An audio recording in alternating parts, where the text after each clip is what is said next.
ಶ್ರೀ ಗಣಪತಿ ಶಾರದಾ ಗುರುಭ್ಯೋ ನಮಃ. Welcome to all to ಭಗವದ್ ಗೀತಾ ಚಾಪ್ಟರ್ 3 ಕರ್ಮ yoga yoga of selfless action. ಅಥ ತೃತೀಯೋಧ್ಯಾಯಃ ಕರ್ಮಯೋಗಃ. ಅರ್ಜುನ ಉವಾಚ ಜಾಯಸಿ ಚೇತ್ ಕರ್ಮಣಸ್ತೆ ಮತಾ ಬುದ್ಧಿರ್ಜನಾರ್ದನ ತತ್ಕಿಂ ಕರ್ಮಣಿ ಘೋರೆ ಮಾಂ ನಿಯೋಜಯಸಿ Keshava. Arjuna said, Krishna, if you consider knowledge as superior to action, why then do you urge me to this dreadful action of war, O Keshava? ವ್ಯಾಮಿಶ್ರೇಣೇವ ವಾಕ್ಯೇನ ಬುದ್ಧಿಂ ಮೋಹಯಸೇವ May ತದೇಕಂ ವದ ನಿಶ್ಚಿತ್ಯ ಯೇನ ಶ್ರೇಯೋಹಮಾಪ್ನುಯಾಮ್. You are, as it were, puzzling my mind by these seemingly conflicting expressions. Therefore, tell me the one definite discipline by which I may obtain the highest good.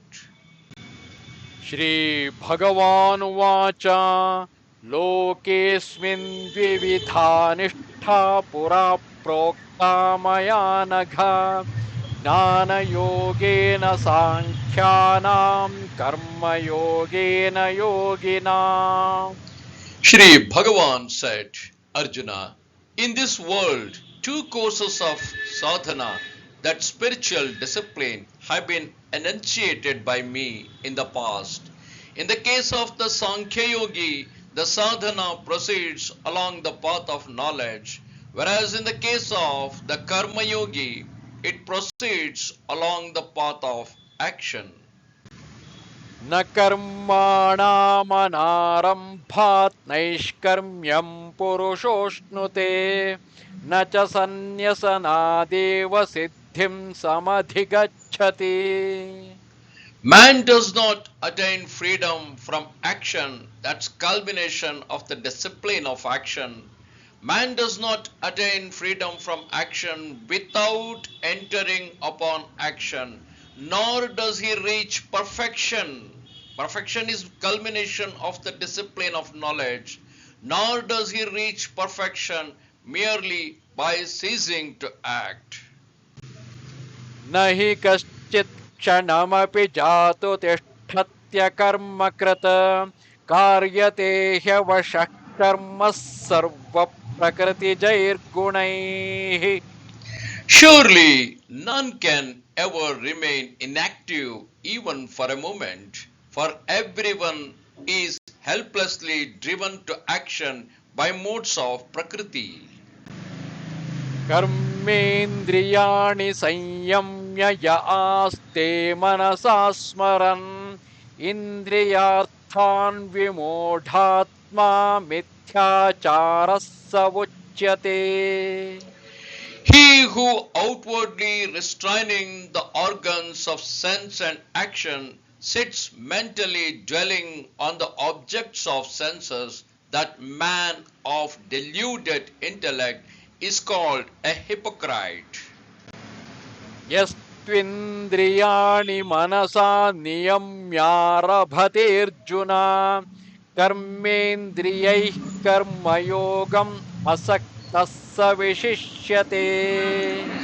On the other hand, he who controlling the organs of sense and action by the power of his will and remaining unattached undertakes the yoga of selfless action through those organs, Arjuna, he excels.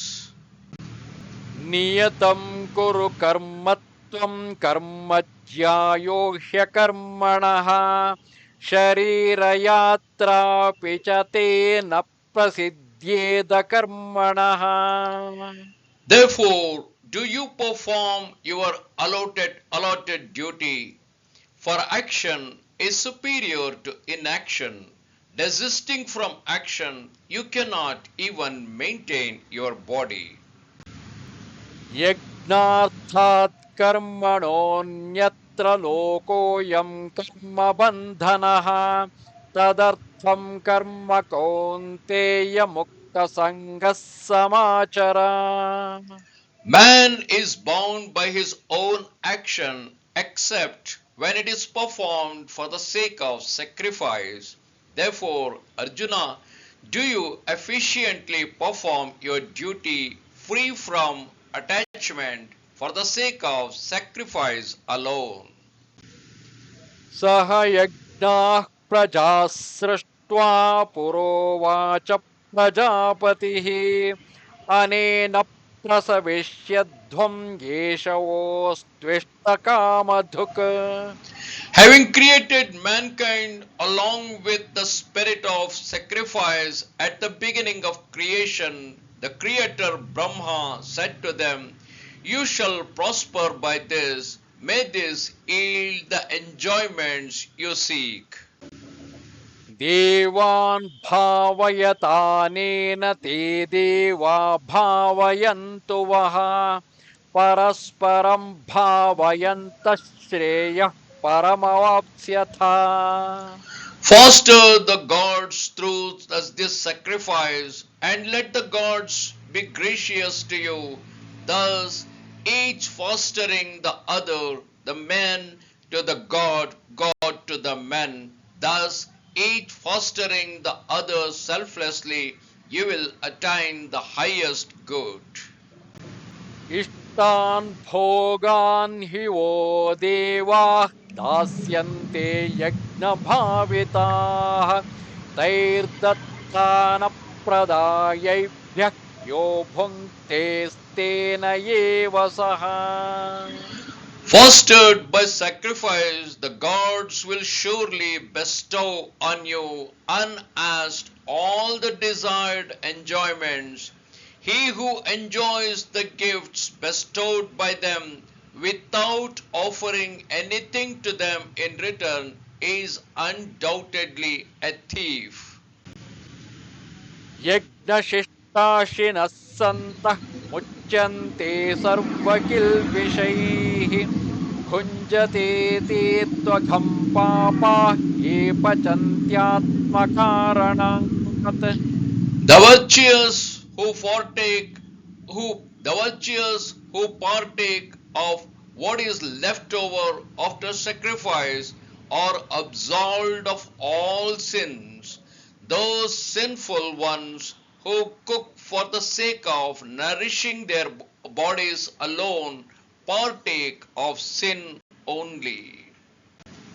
अन्नाद्भवन्ति भूतानि पर्जन्यादन्नसम्भवः यज्ञाद्भवति पर्जन्यः यज्ञः कर्म समुद्भवः.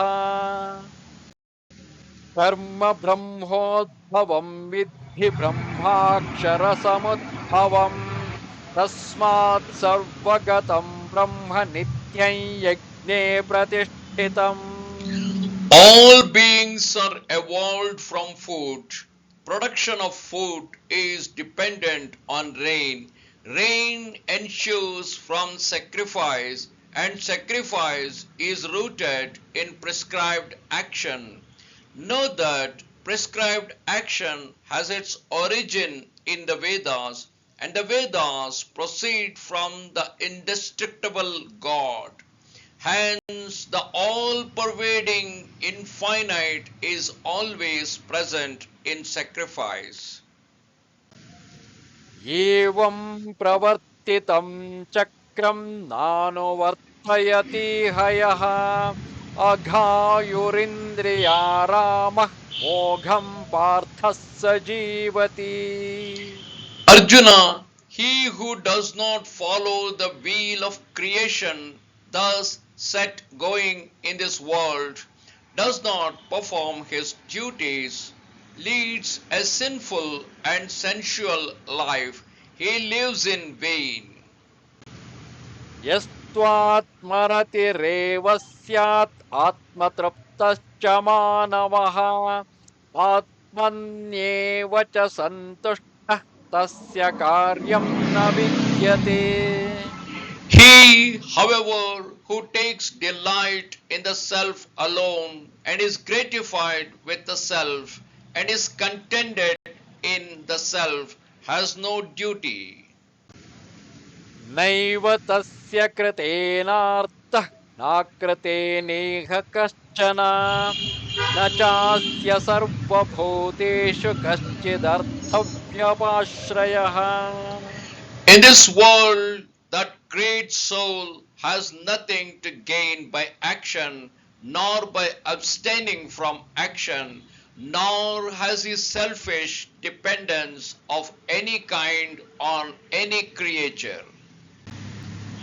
तस्मादसक्तः सततं कार्यं कर्म समाचर असक्तो ह्याचरन् कर्म परमाप्नोति पूरुषः Therefore, go on efficiently doing your duty at all times without attachment. Doing work without attachment, man attains the supreme. कर्मण्येव हि संसिद्धिम् अस्थिता जनकादयः लोकसङ्ग्रहमेवापि सम्पश्यन् कर्तुमर्हसि It is through action without attachment alone that Janaka and other wise men reached perfection. Having in view the maintenance of the world order too, you should take to action.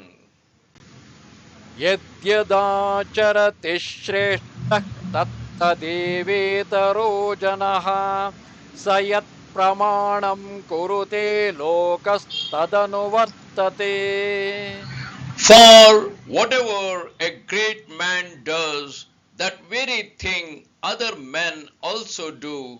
Whatever standard he sets up, the generality of men follow the same. न मे पार्थास्ति कर्तव्यं त्रिषु लोकेषु किञ्चन नानवाप्तमवाप्तव्यं वर्त एव च कर्मणि Arjuna, there is no duty in all the three worlds for me to perform, nor is there anything worth attained by me. Yet I continue to work. यदि ह्यहं न वर्तेय जातु कर्मण्यतन्द्रितः मम वर्त्मानुवर्तन्ते मनुष्याः पार्थ सर्वशः Should I not engage in action scrupulously at any time, great harm will come to the world. For Arjuna, men follow my way in all matters. उत्सीदेयुरिमे लोकाः न कुर्यां कर्म चेदहम् शङ्करस्य च कर्ता स्याम् उपहन्यामि माः प्रजाः If I ever cease to act, these worlds would perish. Nay, I should prove to be the cause of confusion and of the destruction of these people. सक्ताः कर्मण्य विद्वांसः यथा कुर्वन्ति भारत कुर्याद्विद्वांस्तथा सक्तः चिकीर्षुर्लोकसङ्ग्रहम् Arjuna, as the unwise act with attachment, so should the wise man, with a view to maintain the world order, act without attachment.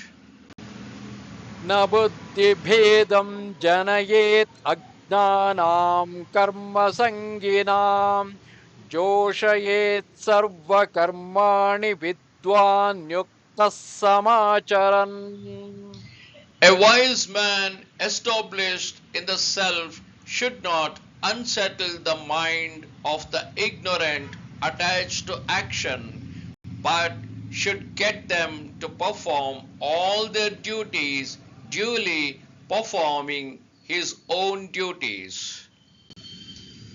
प्रकृतेः क्रियमाणानि गुणैः कर्माणि सर्वशः अहङ्कारविमूढात्मा कर्ता युक्ताहमिति मन्यते. In fact, all actions are being performed by the modes of Prakriti, primordial matter. The fool whose mind is deluded by egoism thinks, I am the doer.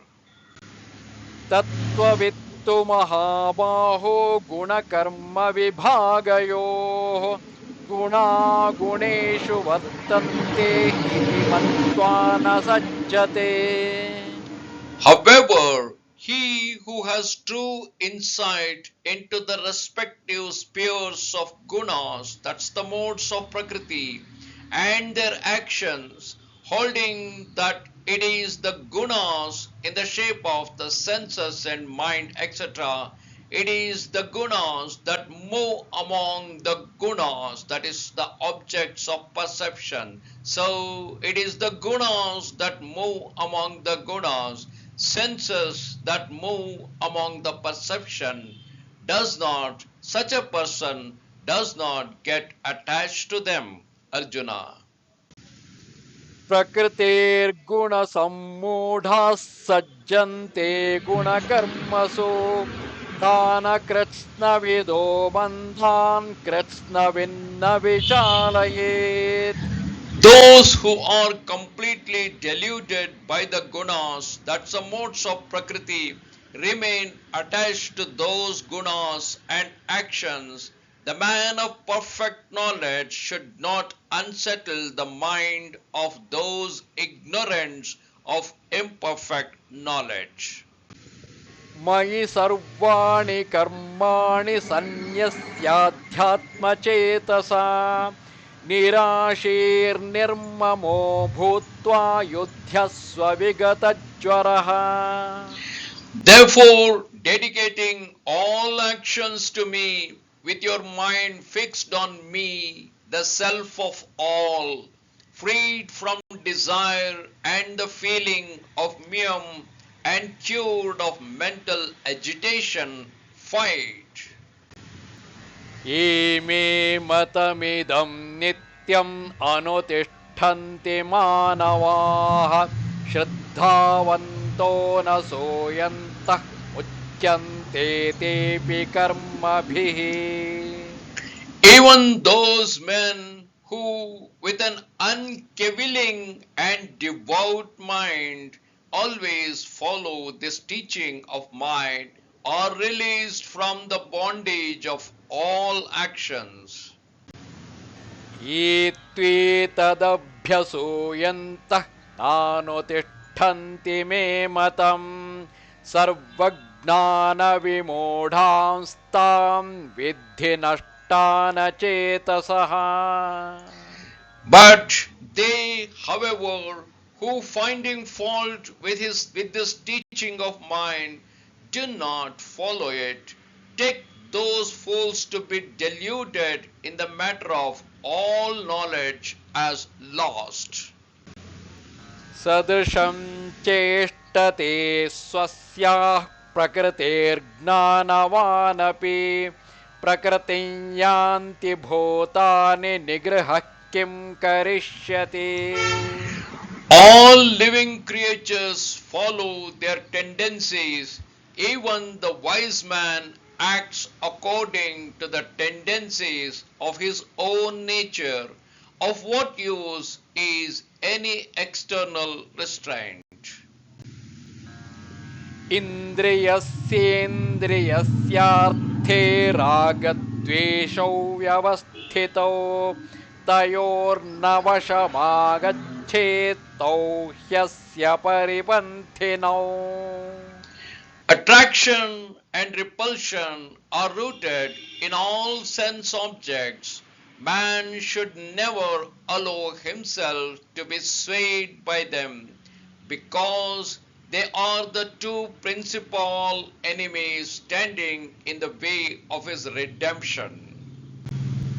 श्रेयान् स्वधर्मो विगुणः परधर्मात् स्वनुष्ठितात् स्वधर्मे निधनं श्रेयः परधर्मो भयावहः. One's own duty though devoid of merit, is preferable to the duty of another well performed. Even death in the performance of one's own duty brings blessedness. Another's duty is fraught with fear. Arjuna उवाच अथ केन प्रयक्तोऽयं पापञ्चरति पूरुषः अनिच्छन्नपि Varshneya बलादिव नियोजितः. Arjuna said, now impelled by what, O Krishna, does this man commit sin even involuntarily as though driven by force? श्रीभगवानुवाच काम एष क्रोध एष रजोगुणसमुद्भवः महाशनो महापाप्मा विद्येनमिह वैरिणम्. Shri Bhagavan said, it is desire begotten of the element of rajas which appears as wrath. Nay, it is insatiable and grossly wicked. Know this to be the enemy in this case. धूमेन व्रियते वह्निः यथादर्शो मलेन च यथोल्बेनाव्रतो गर्भः तथा तेनेदमावृतम्. As fire is covered by smoke, mirror by dust, and embryo by the amnion, it is knowledge covered by desire. आवृतं ज्ञानमेतेन ज्ञानिनो नित्यवैरिणा कामरूपेण कौन्तेय दुष्पूरेणानलेन च. And Arjuna, knowledge stands covered by this eternal enemy of the wise known as desire, which is insatiable like fire. इन्द्रियाणि मनोबुद्धिः अस्याधिष्ठानमुच्यते एतैर्विमोहयत्येष ज्ञानमावृत्य देहिनम्. The senses, the mind, and the intellect are declared to be its seat. The senses, the mind, and the intellect are declared to be its seat. Covering the knowledge through these, it means the desire deludes the embodied soul. तस्मात् त्वमिन्द्रियाण्यादौ नियम्य भरतर्षभा पाप्मानं प्रजहिह्येनं ज्ञानविज्ञाननाशनम्. Therefore, Arjuna, you must first control your senses and then kill this evil thing which obstructs gnana, knowledge of the absolute or nirguna Brahma, and vijnana, knowledge of sakara Brahma or manifest divinity. इन्द्रियाणि पराण्याहुः इन्द्रियेभ्यः परं मनः मनसस्तु परा बुद्धिः यो बुद्धेः परतस्तु सः. The senses are said to be greater than the body, but greater than the senses is the mind. Greater than the mind is the intellect, and what is greater than the intellect is he, the self. एवं बुद्धेः परं बुद्ध्वा संस्तभ्यात्मानमात्मना जहि शत्रुं महाबाहो कामरूपं दुरासदम्.